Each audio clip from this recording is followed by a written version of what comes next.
नमस्ते। कभी सोचा है कि एक घर मतलब उसका डिजाइन, उसकी बनावट किसी की किस्मत को कैसे बदल सकती है? आज हम वास्तुशास्त्र की इसी फैसिनेटिंग दुनिया में उतरने वाले हैं। ये सिर्फ ईंट और पत्थर की कहानी नहीं है, ये एक प्राचीन साइंस है, एक विज्ञान जो हमारे रहने की जगहों को, कह सकते हैं, हमारे जीवन का ब्लूप्रिंट बना सकता है। तो चलिए इसी रहस्य से पर्दा उठाते हैं। तो चलिए सीधे मुद्दे पर आते हैं। जरा इस नंबर पर गौर कीजिए, 16,384, 16,384। ये कोई रैंडम फिगर नहीं है। वास्तु के जो प्राचीन ग्रंथ हैं उनके हिसाब से इतने, जी हां, इतने अलग अलग तरह के घर बनाए जा सकते हैं। 16,000 से भी ज्यादा, है ना कमाल की बात? तो फिर सवाल ये उठता है कि भाई इन हजारों घरों में आखिर फर्क क्या है? क्या बात सिर्फ कमरों की गिनती की है या इसके पीछे कुछ और, कुछ गहरा मतलब छिपा है? और सबसे जरूरी सवाल, ये जो क्लासिफिकेशन है ये हमारी जिंदगी को, हमारी खुशियों को, हमारे दुखों को कैसे अफेक्ट कर सकता है? चलिए इस एंशिएंट पजल को एक एक करके सॉल्व करते हैं। अच्छा, तो इस पूरे कॉम्प्लेक्स सब्जेक्ट को समझने के लिए हमने इसे कुछ आसान हिस्सों में तोड़ दिया है। सबसे पहले हम वास्तु की नींव को समझेंगे, यानी शाला क्या है। फिर घरों के अलग अलग क्लासिफिकेशंस को देखेंगे और आखिर में हम इस पूरे विज्ञान के कोर प्रिंसिपल, यानी इसके मूल सिद्धांत को पकड़ेंगे। तो चलिए शुरू करते हैं ये सफर। तो हमारी ये जो पड़ताल है, इसकी शुरुआत एक बहुत ही बेसिक लेकिन बेहद पावरफुल कॉन्सेप्ट से होती है।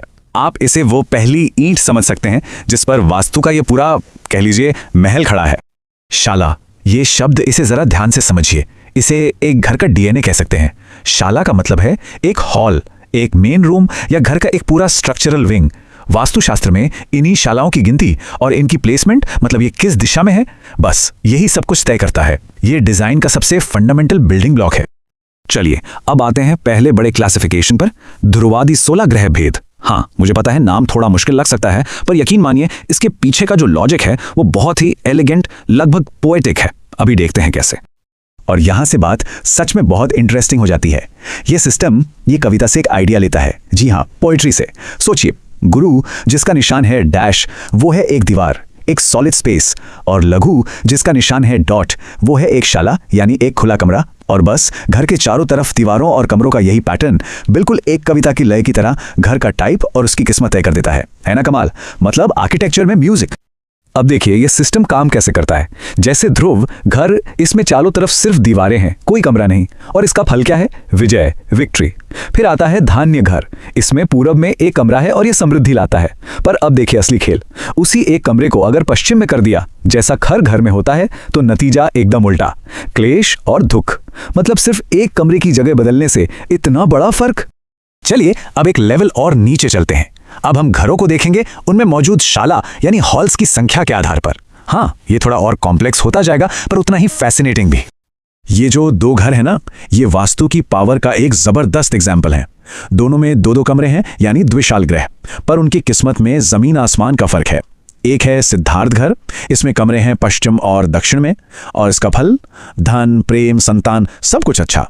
लेकिन सिर्फ एक कमरे की दिशा बदल दीजिए, पश्चिम और उत्तर में कमरे, और घर बन जाता है यम सूर्य, और इसका फल मृत्यु, शत्रु का भय, आग का डर। मतलब कितना बड़ा कॉन्ट्रास्ट, वाकई ये सोचने पर मजबूर करता है। अब बात करते हैं 3 कमरे वाले यानी त्रिशाल घरों की। यहां कहानी और भी इंटरेस्टिंग हो जाती है। यहां सब कुछ इस पर डिपेंड करता है कि कौन सी दिशा खाली छोड़ी गई है। मान लीजिए उत्तर में कोई कमरा नहीं है, तो वो बन गया हिरण्य घर, जो प्रेम, विकास और संतान सुख देता है, बहुत शुभ। लेकिन अगर दक्षिण दिशा खाली है तो वो बन गया विशाल घर, और ये धन की हानि और बीमारी लाता है।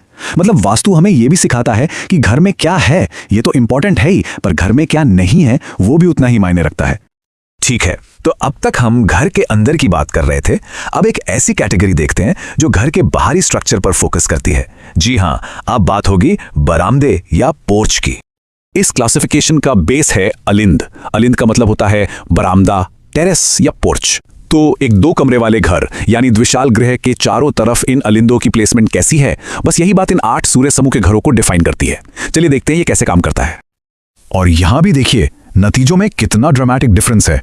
सूर्य घर, इसके सामने 3 बरामदे होते हैं, और कहते हैं ये मालिक को सूर्य की तरह इंटेलिजेंट बनाता है। दूसरी तरफ है काल घर, 2 बरामदे आगे 2 पीछे, और इसका नतीजा बहुत अशुभ, अकाल मृत्यु और दुर्भाग्य। और फिर है सुब्रत घर, जिसमें चारों तरफ 2-2 बरामदे हैं, और ये हर तरह की सक्सेस दिलाता है।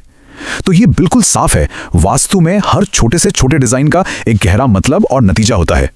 तो अब तक हमने कुछ बेसिक सिस्टम्स देख लिए, है ना? पर जो बात हैरान करती है वो ये है कि वास्तु की कॉम्प्लेक्सिटी यहीं खत्म नहीं होती। अरे नहीं, ये तो और भी गहरी है। जिन सिस्टम्स की हमने अभी बात की उनके अलावा भी वास्तु ग्रंथ 64 और अलग तरह के घरों का जिक्र करते हैं। सोचिए, 64 और टाइप्स, ये क्लासिफिकेशन की एक पूरी की पूरी और लेयर है। हाँ, ये बात और है कि इन सभी 64 टाइप्स की डिटेल डिस्क्रिप्शन हमेशा नहीं मिलती, पर इनके नाम ही काफी कुछ बता देते हैं। जैसे लक्ष्मी निवास, नाम से ही जाहिर है धन और समृद्धि। वहीं दूसरी तरफ कलह, इसका मतलब ही है कलह करवाने वाला। अब सोचिए, ऐसे घर में कौन रहना चाहेगा, है ना? मतलब हर नाम में या तो एक प्रॉमिस है या एक वार्निंग।